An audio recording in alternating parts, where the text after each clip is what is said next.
Hello, it's day 3 at ACC.20 WCC Virtual. I'm Dr. Deepak Bhatt, Senior Associate Editor for ACC.org. Hopefully you've been following along at home with everything going on in this virtual ACC scientific sessions. So far, it's been one of the most exciting ones I've been part of. I like the new format. In case you missed what's gone on day 1 and 2, don't worry. You can get all this content free for the next 90 days. Just tune into acc.org to look up the details of exactly how you can access all that great content.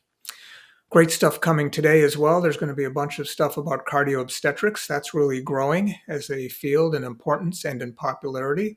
Rightfully so. Lots of knowledge gaps there.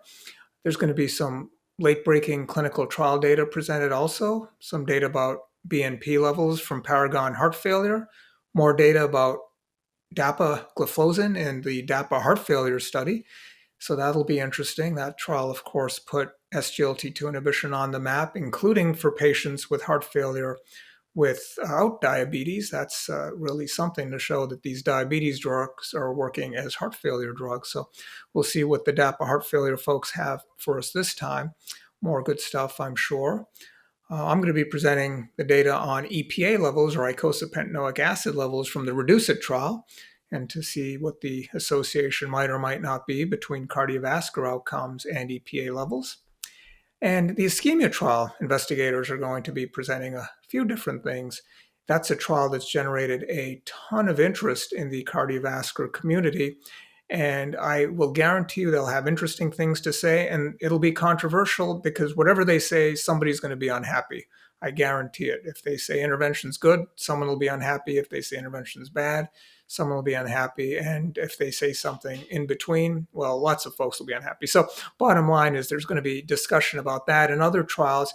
And for those of you that want to join in from home and follow in on Twitter, please join in the debate. There's going to be lots of discussion about the trials and other aspects.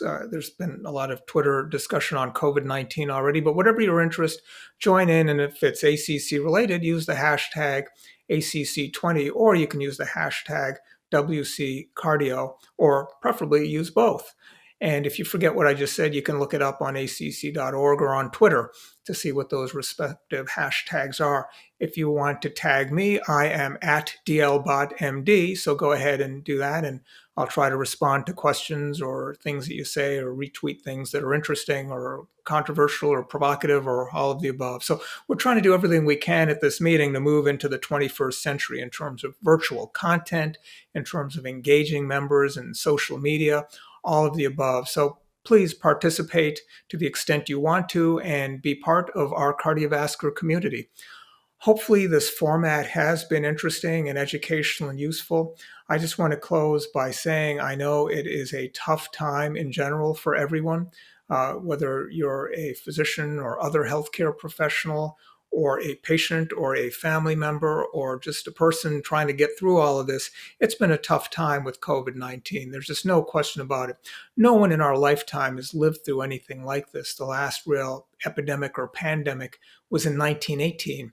None of us were born at that time. Most of us don't even have parents that were born at that time. So literally, this is something that no one has experienced before, and that can create a lot of stress. But my hope is that virtual activities like this virtual ACC scientific session, brings together people from all over the world with a unified mission to improve patient care, and in doing so, hopefully provide some degree of solace and social connectivity. Thank you so much.